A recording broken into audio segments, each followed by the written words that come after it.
সুন্দৰ বায়ু বগাইছে নহয়। এইটো আমাৰ বিষ্ণু মণ্ডপ।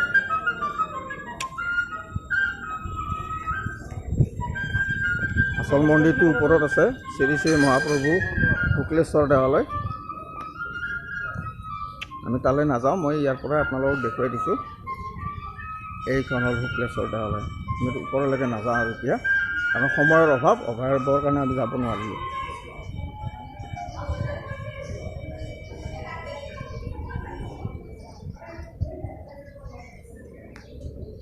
ওম নমঃ শিৱায়।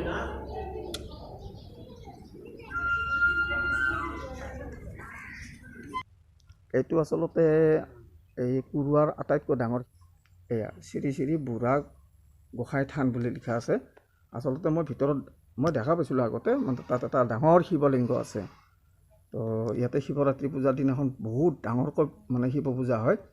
আপোনালোকে যদি গুৱাহাটীৰ ফালৰ পৰা আহে তেনেহ'লে দীৰ্ঘেশ্বৰী মন্দিৰৰ এনেকৈ ভিতৰত সোমাই আহি পেলাই আপোনালোকে এই শিৱ মানে লিংগটো আপুনি এই বুঢ়া গোঁসাই থানখন আপোনালোকে পাব।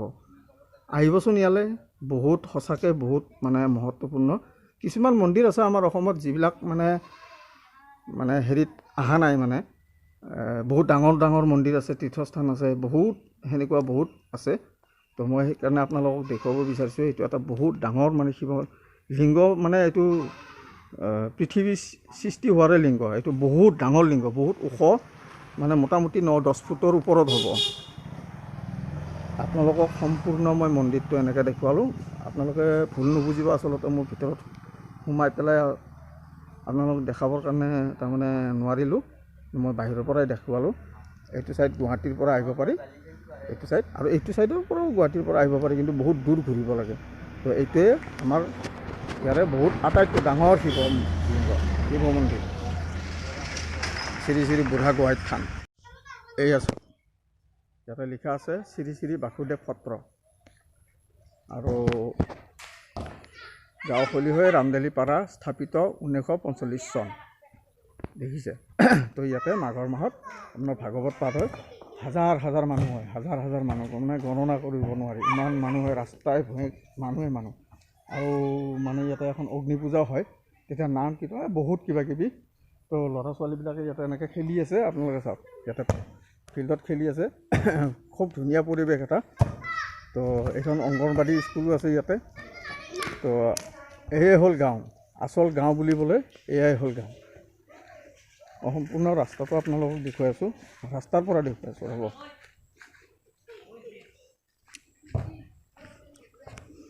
এয়া হ'ল গাঁও, এয়া হ'ল গাঁৱৰ পৰিৱেশ। এইটো ৰাস্তাৰে আপুনি গ'লে একদম আপোনালোকৰ যে এই গৰুখুটি নাম শুনিছে নহয়, গৰুখুটিলৈ যাব পাৰি। আৰু এইফালে গ'লে আপুনি গুৱাহাটীত যাব পাৰি, গুৱাহাটী ডুমিচুকি, তাৰপিছত আপোনাৰ এই একদম দৌলগোবিন্দ, এইটো জেড। ঠিক আছে, মই ভিডিঅ'টো ইয়াতে থলোঁ, পিছৰখিনি আপোনালোকক কৈ আছোঁ। আমি বৰ্তমান শুক্লেশ্বৰ দেৱালয় গৈ আছোঁ। তাৰমানে ৰাস্তা পাৰ নহ'লোঁ, ৰাস্তা পাৰ নহৈ পেলাই ইয়াতে এখন বৰ ধুনীয়াকৈ আমাক ফুটব্ৰিজ বনাইছে নহয়, সেই ফুটব্ৰিজেৰে আমি উঠি পেলাই সেইটো পাৰে গৈ আছোঁ।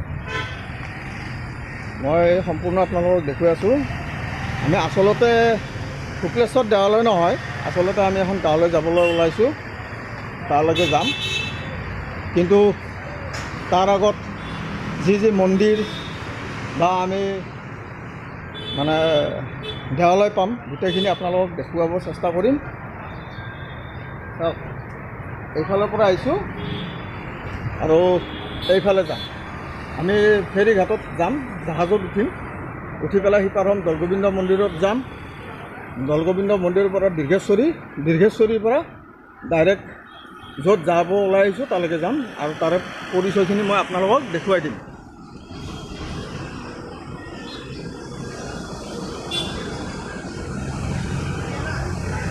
ইমান ধুনীয়া। আমি নামিম এতিয়া, বৰ্তমান এইফালেৰে নামি সেইখন দেৱালয় তালৈকে যাম। এইখন হ'ল আমাৰ উমানন্দ পাহাৰ, আৰু উমানন্দ পাহাৰৰ পৰা আমি উমানন্দলৈকে নাযাওঁ, সম্পূৰ্ণ ৰজাদ্বাৰৰ ঘাটত নামি পেলাই দৌলগোবিন্দলৈকে যাম। আৰু আপোনালোকক এটা বস্তু দেখা দিওঁ, বহুত দূৰত আছে আচলতে, তথাপি দেখাই দিওঁ। এইটো আমাৰ অশ্বক্লান্ত, য'ত মানুহে মানে অষ্টমী মেলাত অস্থি অতাব আহে। সঁচাকৈ দৌলগোবিন্দ মন্দিৰ খুব মনোমোহা, সঁচাকৈ বহুত সুন্দৰ আৰু সঁচাকৈ মন পবিত্ৰ কৰা এইটো এটা মন্দিৰ। চাওকচোন, বহুত পুৰণা মন্দিৰ। আচলতে মই কাকো লগ ধৰি পেলাই একো সোধা নাই, মই মাত্ৰ জাষ্ট আপোনালোকক মন্দিৰটোহে দেখুৱাইছোঁ। এইটো মই এটা ছাইডৰ পৰা লৈছোঁ, সন্মুখৰ ফালেও আছে, আপোনালোকক দেখুৱাই আছোঁ। শ্ৰী গণেশাই নমঃ। এইটো আমাৰ মহাপ্ৰভু শ্ৰী শ্ৰী দৌলগোবিন্দ মন্দিৰ একদম গেটৰ সন্মুখতে থকা শ্ৰী শ্ৰী গণেশাই নমঃ। মই ভিতৰলৈকে নাযাওঁ, এইটোৱে হ'ল আমাৰ দৌলগোবিন্দ মন্দিৰ। এয়া মহাপ্ৰভু শ্ৰী শ্ৰী দৌলগোবিন্দ মন্দিৰ। এতিয়া আমি লেঙা কুৰুৱাৰ ফালে গৈ আছোঁ। নামটো হ'ল ফুলুং বজাৰ। আপোনালোকে ইয়াতে আহিব, বহুত সস্তাতে আপোনালোকে বস্তু ক্ৰয় কৰিব পাৰিব। আমিও কেতিয়াবা আহোঁ গুৱাহাটীৰ পৰা আহি পেলাই ইয়াতে বজাৰ চজাৰ কৰোঁ। আপোনালোকে আহিবচোন, খুব সস্তাতে বজাৰ পাব, বহুত বস্তু ক্ৰয় কৰিব পাৰিব, আহিব। আমি আহি পালোঁ দীৰ্ঘেশ্বৰী মন্দিৰ। ইয়াতে লিখা আছে শ্ৰী শ্ৰী দীৰ্ঘেশ্বৰী দেৱালয়। এইখনে মেইন গেট। আচলতে সময়ৰ অভাৱৰ কাৰণে আমি যাব নোৱাৰিলোঁ ওপৰলৈ, কিন্তু এইখনে মেইন গেট। ইয়ালৈকে আহিলে আপোনালোকে মন্দিৰলৈ যাব পাৰিব আৰু এইফালৰ পৰাও আহিব পাৰিব। আৰু মই এইখিনি আগত কৈ দিম। জনাৰ্দন দেৱালয়, আমি যাক মহাপ্ৰভু শ্ৰী শ্ৰী জনাৰ্দন দেৱালয়, আমি যাক নেকি কওঁ শুক্লেশ্বৰ দেৱালয় বুলি, এইখনেই হ'ল সেইখন।